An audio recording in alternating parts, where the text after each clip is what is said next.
हाँ जी। राम राम जी, क्या हाल चाल आपके। उम्मीद करता हूँ आप और आपका परिवार ठीक ठाक होगा। दोस्तों, ये वीडियो एचटेट के जो कैंडिडेट हैं उनके लिए है। और उनके लिए तो क्या, हरियाणा सरकार के लिए ये वीडियो है। शायद हरियाणा सरकार हमारी इन बातों को सुन ले और इन एचटेट अभ्यर्थियों का कुछ भला हो जाए। वैसे तो हरियाणा सरकार ने चाहा था, लेकिन चाहा उसी टाइम पे था जब इलेक्शन की बात आई थी। जब इलेक्शन की बात आई थी तो ये कह दिया गया कि एचटेट के जो सर्टिफिकेट है आपके लाइफ टाइम है, आपको दोबारा से एचटेट देने की जरूरत नहीं है और आप भर्तियों में अप्लाई कर पाओगे। लेकिन दोस्तों, समस्या तो वही की वही रही। जैसे ही इलेक्शन गए, जहां पे एचटेट की वैलिडिटी लाइफ टाइम करने की बात कही गई थी, अब वो देखिए कहां पे आके अटक गई है।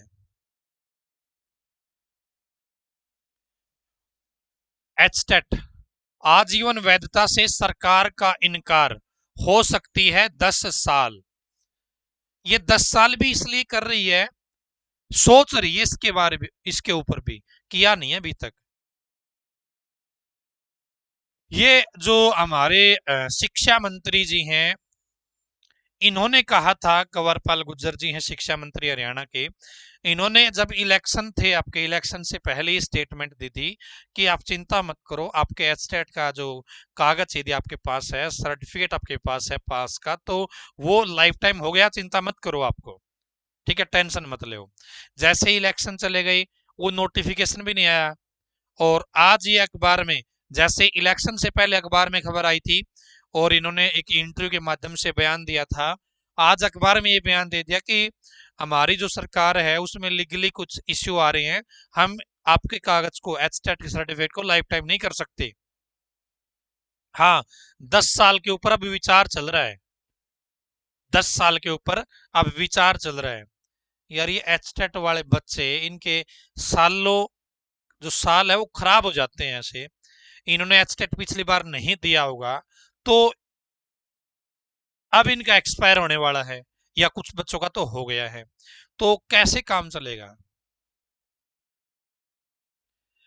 हरियाणा सरकार के क्या इन, जो ये मंत्री जो बयान दे देते हैं, कोई भी माननीय मंत्री हमारा ये बयान दे देते हैं, या तो इनको कुछ पता ही नहीं होता, ये मन में आया वो बयान दे देते हैं, या फिर ये बयान दे देते हैं पब्लिक के हिसाब से, पब्लिक के हित में, लेकिन ऊपर से वो आदेश नहीं मिलते, बाद में वो चीज हो नहीं पाती है। तो कहीं ना कहीं जो माननीय मंत्री हैं, महोदय हैं इस सरकार में, कहीं ना कहीं उनकी करकरी हो रही है। और उनकी करकरी में भाई, जो पब्लिक है, जैसे एचटेट वाले बच्चे हैं, इनके साथ बड़ी समस्या आई हुई है। अब इनके एचटेट के सर्टिफिकेट कैंसिल होने वाले हैं, पीजीटी की भर्ती आई हुई है। अब ये युवा करे तो करे क्या। एचटेट अभी आगे होना है दिसंबर के महीने में, फर्स्ट वीक में। भर्ती अभी आई हुई है, तो जो अभी बच्चे एचटेट देंगे उनको मौका नहीं मिलेगा, तो भी समस्या क्रिएट होगी। कई बार तो ऐसा लगता है कि हरियाणा सरकार खुद ये चाहते हैं कि भर्तियां पूरी ना हो, भर्तियां लटके,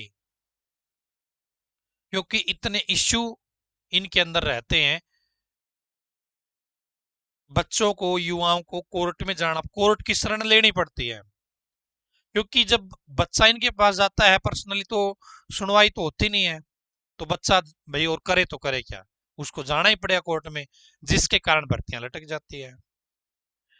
अब पीजीटी की जो भर्ती निकाल रखी है, उसमें इन्होंने क्या कर रखा है, क्वालिफिक जो इलिजिबिलिटी क्राइटेरिया है उसमें गड़बड़ कर रखी है। युवा करे तो करे क्या। भर्तियां निकलवाने के लिए युवाओं को कोर्ट में जाना पड़ता है, या अपनी चिल्लाना पड़ता है। फिर उसका एलिजिबिलिटी क्राइटेरिया ठीक हो, उसमें कोई कमी ना हो, युवाओं को फिर चिल्लाना पड़ता है। फिर ऑनलाइन आवेदन करने की जो वेबसाइट होती है वो नहीं चलती इनकी, फिर चिल्लाना पड़ता है। फिर एग्जाम कंडक्ट करा ले सरकार, इसके लिए चिल्लाना पड़ता है।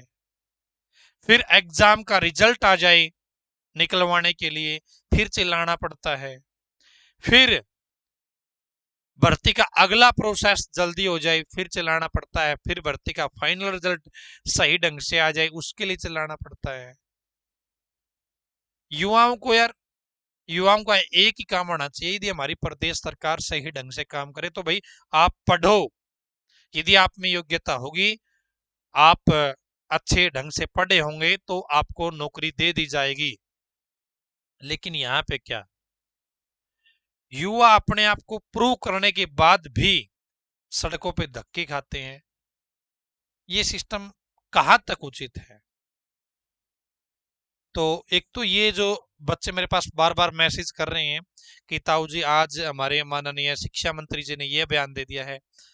देखो, करना तो हमारे माननीय मुख्यमंत्री साहब ने, हरियाणा सरकार ने है, मंत्री महोदयों महोदय जो है इन्होंने ही करना है।